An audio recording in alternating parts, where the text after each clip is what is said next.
దేవుని సేవకుడు కమిట్మెంట్ వచ్చినటువంటి వారు ఎందుకు ఆ కమిట్మెంట్ విషయంలో వెనక్కి ఎందుకు వెళ్ళిపోతుంది? నాగటి మీద చేయి వేసి మళ్ళీ వెనుక తిరుగుతున్నటువంటి వారిని సమాజంలో మనం చూస్తాం. మాదిరి ఆయన నడుచుకునే విధానం ఎంతో గొప్ప పరిచర్య అయినా సరే ఇంత నిస్వార్థంగా, నిష్కలంకంగా, తగ్గింపుతో, కన్నీటితో పరిచర్య భారాన్ని మోస్తున్న దైవజనుడు ప్రవీణ్ కుమార్ గారు చూసినప్పుడు నేనే కాదు, నాతో పాటు అందరూ సహోదరులు వారిని చూచి మా విధానాలను, పద్ధతులను, మాట తీరును, way of talking, way of thinking totally ఆయన సేవకుడా అని మనం ఆలోచించగలిగితే ఆయనకి బైబిల్ తెలియదు. పూర్తిగా ఆయనకి బైబిల్ ఏం తెలియదు, బైబిల్లో ఏముందో కూడా తెలియదు. కానీ మాకు వాక్యం తెలుసు అనుకున్న అనేక సంస్థలు కూడా యేసుక్రీస్తు ఎప్పుడు చనిపోయారయ్యా, ఎప్పుడు చనిపోయి తిరిగి లేచారనే దాని మీద క్లారిటీ లేదు. అంటే గాస్పల్ సువార్త విషయంలో క్లారిటీ లేనోడు మరి లోకానికి ఏం చెబుతాడు? వాక్యం వాడికి తెలియదు, వీడికి తెలియదు, వాక్యం అంటున్నావు కదా. యావత్ క్రైస్తవ సమాజాన్ని ఇప్పుడు నేను సవాలు చేసి ఒక మాట అడుగుతున్నా.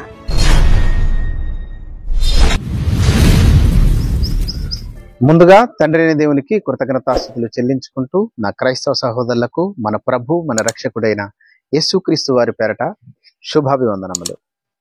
ప్రియమైన క్రైస్తవ సహోదరులారా, ఈరోజు మరొక ప్రాముఖ్యమైన విషయాన్ని మనం తెలుసుకుందాం. మరి ఈ మధ్య అంటే గత 2 రోజుల నుంచి మీసాల గురప్ప తప్పు చేశాడా అని చెప్పి ఒక పాస్టర్ని తప్పు పడుతూ ఉన్నారు. ఆ విషయాన్ని మనందరం కూడా మరి చాలా మంది మనం ఫోన్ల ద్వారా చూస్తున్నాం వీడియోస్. అయితే విషయం ఏంటంటే, ఈ మీసాల గుర్రప్ప అంటే కోయ్ కోయ్ అనే ఒక పాటని వైరల్ చేశారు చూసారా. ఆ పాట విషయంలో ఆయన వైరల్ అయిపోయిన తర్వాత చాలా మంది ఆయన పిలవటం జరిగింది. అదేవిధంగా ఈ మధ్య జబర్దస్త్ కామెడీ షోలో దేంట్లోకి వెళ్ళారు.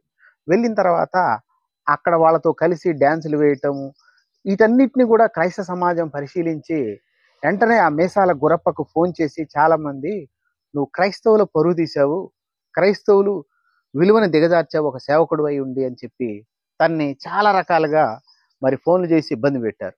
అయితే విషయం ఏంటంటే, మరి వాస్తవానికి ఆయన సేవకుడా అని మనం ఆలోచించగలిగితే ఆయనకి బైబిల్ తెలియదు, పూర్తిగా ఆయనకి బైబిల్ ఏం తెలియదు, బైబిల్లో ఏముందో కూడా తెలియదు. కానీ సేవకుడు అయిపోయాడు. సో ఆ సేవకుడుగా చలామణి అవుతూ మరి సాక్ష్యాలు చెబుతూ, తప్పుడు సాక్ష్యాలు చెబుతూ, పున్నమి నాగు సినిమా కూడా నాదే స్టోరీ చిరంజీవి గారికి ఇచ్చాను నేనని, తర్వాత మన రీసెంట్గా ఒక సినిమాలో కూడా ఆయన పాఠం తీసుకున్నారట. ఈ రకంగా మనం ఆలోచించి చూస్తే ఎట్టి పరిస్థితుల్లో ఏమాత్రం కూడా ఆయన సేవకుడికి అర్హుడు కాడు. ఆయన సేవకుడు అనుకొని చాలా మంది ఆయనకి ఫోన్ చేసి ఏం చెప్తున్నారంటే, నువ్వు సేవకుడు అయి ఉండి క్రైస్తవుడు పరువు తీసావు, నువ్వు సేవ చేయొద్దు అని చెప్పేసి ఆయన్ని మందలించడం జరిగింది. కొంతమంది హెచ్చరికలు కూడా చేశారు. ఇలాంటి పరిస్థితులు మనం ఆలోచించగలిగితే మరి చాలా మంది మరి సేవకులుగా పిలువబడుతున్న వారు పిట్ట కథలు చెప్పి మరి ఎంతో మందిని మరి ఏమారుస్తూ వాక్యం తెలియనికుండా చేశారు. అంతెందుకు, మనం గొప్పగా చెప్పుకుంటున్న పాల్ ఇమ్మానుయేల్ అంటున్నాడు, ప్రతి దానికి ఒక కథ అల్లుతాడు, ఒక కట్టుకథ చెప్తాడు. ఎక్కడేదైనా చనిపోయినా, ఎక్కడేదైనా జరిగినా, లేదంటే ఎవరైనా గుండెపోటుతో సెలబ్రిటీలు చనిపోయినప్పుడు ఆయన మీడియా ముందుకు వస్తాడు. ఇక ఆయన ఇష్టం వచ్చినట్టుగా మాట్లాడు ఒక పిట్ట కథలు చెప్తాడు. ఏనాడు కూడా వాక్యం చెప్పింది లేదు. అదేవిధంగా ఈ మధ్య కాలంలో కొంతమంది బెల్లంపల్లి ప్రవీణ్ కుమార్ చాలా మంచోడు, ఒకప్పుడు ఆయన గురించి వ్యతిరేకంగా వీడియోలు చేసిన వాళ్ళే ఇప్పుడు ఏమంటున్నారంటే బెల్లంపల్లి ప్రవీణ్ కుమార్ చాలా మంచోడు, ఆయన దగ్గర నుంచి చూస్తే అర్థమైద్ది అన్నాడు. సరే, వ్యక్తిగతంగా లోకపరంగా దగ్గర నుంచి చూస్తే మనుషులు మంచోళ్ళ చెడ్డోళ్ళ అనేది తర్వాత సంగతి. కానీ బెల్లంపల్లి ప్రవీణ్ కుమార్కి వాక్యం వచ్చా? టచ్ అనే బోధలతో చనిపోయిన వాళ్ళని లేపుతామని రకరకాలైన అబద్ధాలను సృష్టించి క్రైస్తవ్యం పరువు తీసి, స్వస్థతల పేరుతో క్రైస్తవ్యం పరువు తీసిన అతను గొప్ప సేవకుడు వీళ్ళకి ఎలా అయ్యాడు?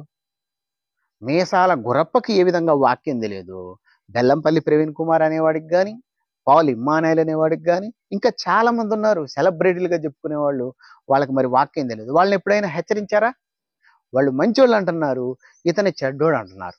వాక్యం తెలియనోడు ఎవడైనా సరే వాక్యానుసారంగా వాక్యం నేర్చుకోకుండా, వాక్యానుసారంగా నడుచుకోకుండా ఒకవేళ చెప్తే ఖచ్చితంగా అలాంటి వాడి మాటలు వినొద్దని చెప్పాలి. అంటే ఇలా ఎవరైతే చెబుతున్నారో వాళ్ళకి కానీ ఇప్పుడున్న యావత్ క్రైస్తవ సమాజానికి క్రీస్తు మరణంపై క్లారిటీ లేదు.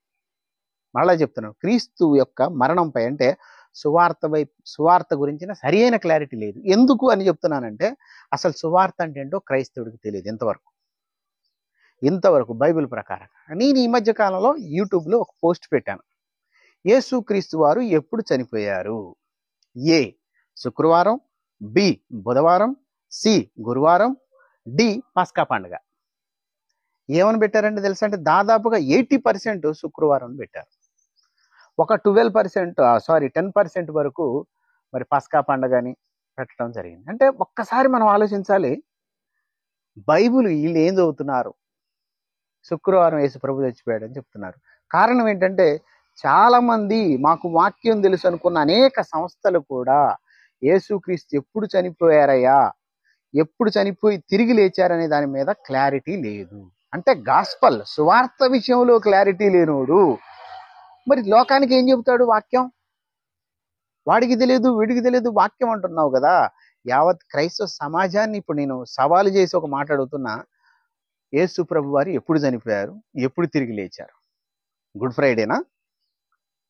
గుడ్ ఫ్రైడే, ఈస్టర్ డే అని పేర్లు పెట్టుకున్నామే, కానీ యేసు ప్రభు వారు ఏ క్యాలెండర్ ప్రకారంగా ఎప్పుడు చనిపోయారు, తిరిగి ఎప్పుడు లేచారు, ఆ క్యాలెండర్ ఏంటి, ఆ కాలమానం ఏంటి, ఇప్పటికీ కూడా తెలియదు. దీని గురించి నేను ఒక వీడియో చేశాను, డిస్క్రిప్షన్లో కూడా పెట్టడం జరిగింది. వీలుంటే నేను డిస్క్రిప్షన్లో పెడతాను, ఆ వీడియోను మీరు చూడండి. యేసు ప్రభు వారు ఎప్పుడు చనిపోయారని. సో అంటే క్రీస్తు మరణంపై క్లారిటీ లేని వాళ్ళు, సువార్త గాస్పల్ అంటే అర్థం తెలియని ప్రతి ఒక్కడు కూడా ఇంకొకరిని హెచ్చరిస్తున్నాడు, ఇంకొకటి తప్పు అంటున్నాడు. కానీ క్రైస్తవుడా, నువ్వు ఎప్పుడు వాక్యాన్ని పరిశీలించావు? బైబిల్ క్యాలెండర్ ప్రకారంగా బైబిల్ చదివితే పూర్తిగా అర్థమవుతుంది. ఆ క్యాలెండర్ ప్రకారంగా చదవలేదు కనుక బైబిల్ అర్థం కావట్లేదు. అందుకే పౌలు గారు ఏమన్నాడు? కొరింథీయులకు రాసిన మొదటి పత్రిక 15వ అధ్యాయం 3వ వచనంలో, అదేమనగా లేఖనముల ప్రకారం క్రీస్తు మరణించి సమాధి చేయబడి తిరిగి లేపబడెను. ఎప్పుడు ఎప్పుడు మరణించాడు, ఎప్పుడు సమాధి చేయబడ్డాడు, ఎప్పుడు తిరిగి లేచాడు, వీటి మీద క్లారిటీ లేదు. అంటే క్రీస్తు మరణంపై క్లారిటీ లేని వాళ్ళు, సువార్త అంటే ఏంటో అర్థం తెలియని వాళ్ళు, వీధుల్లోకి వెళ్ళి సువార్తను ప్రకటిస్తూ అన్య జనుల చేత మాట్లాడబడుతున్నారు. అన్య జనులు అడుగుతున్నాడు, అరే గుడ్ ఫ్రైడే బైబిల్ ఎక్కడుందిరా చూపించని. చెప్తున్నాడా? ఎవరు చెప్పటం లేదు. అందుకే మీసాల గురప్ప చేసింది తప్ప అంటే అసలు మీసాల గురప్పకు ఒక వాక్యం, ఒక్క ముక్క రాదు బైబిల్లో. ఇక మీసాల గురప్ప గురించి మనం ఆలోచించాల్సిన అవసరం ఏముంది? అంతే కదా. అదేవిధంగా పౌలు ఇమ్మానుయేల్ పిట్ట కథలు చెప్పేవాడు, ఆయన ఈరోజు మీసాల గురప్ప గురించి మాట్లాడుతాడు. ఇలా ప్రతి ఒక్కడు కూడా ఎలాగో ఆయన సెలబ్రేట్ అయిపోయింది కాబట్టి మీసాల గురప్ప గురించి మాట్లాడితే అయిపోద్ది అనుకున్నారు. కానీ క్రైస్తవ సమాజమా, చర్చిలకు వెళ్తున్న విశ్వాసులారా, ఒక్కసారి మీకు మనసు ఉంటే, బుర్ర ఉంటే ఖచ్చితంగా పదును పెట్టి పౌలు సీలై చెప్తున్న సంగతులు అలా ఉన్నవో లేవో అని బెరాయ సంఘం వాళ్ళు ఏ విధంగా వాక్యాన్ని పరిశీలించారో మీరు కూడా వాక్యాన్ని పరిశీలించి యేసు ప్రభు ఎప్పుడు చనిపోయారు, సమాధి చేయబడ్డారు, ఎప్పుడు తిరిగి లేచారు, దీని మీద ఒక క్లారిటీకి రండి. వచ్చాక అప్పుడు ఇతరుల గురించి మాట్లాడుతురు. కానీ కనుక నేను బాహాటంగా బహిరంగంగా చెప్తున్నాను, ఏ క్రైస్తవుడైనా ఈ విషయంలో మాట్లాడదలుచుకుంటే ఖచ్చితంగా రండి. కానీ వాళ్ళ తప్పు, వీళ్ళ తప్పు, వీళ్ళ తప్పు అనుకుంటూ కూర్చుంటున్నారు. కానీ మీరు ఎంతవరకు యేసుప్రభు యొక్క మరణములో క్లారిటీ ఉన్నారనేది ఆలోచించండి. కనుక ఈ విషయాలు గమనించి మీసాల గురప్ప చేసింది తప్ప అంటే ఖచ్చితంగా తప్పే. ఎందుకంటే అసలు ఆయనకు వాక్యం అనేది ఒక ముక్క రాదు. సో ఆయన గురించి మనం మాట్లాడటం కంటే చాలా తక్కువ మాట్లాడుకోవాలి. ఎందుకంటే చదువు లేనివాడు, విద్య లేనివాడు కనుక ఆయనకు అంతగా దాని మీద ఏమీ తెలియదు.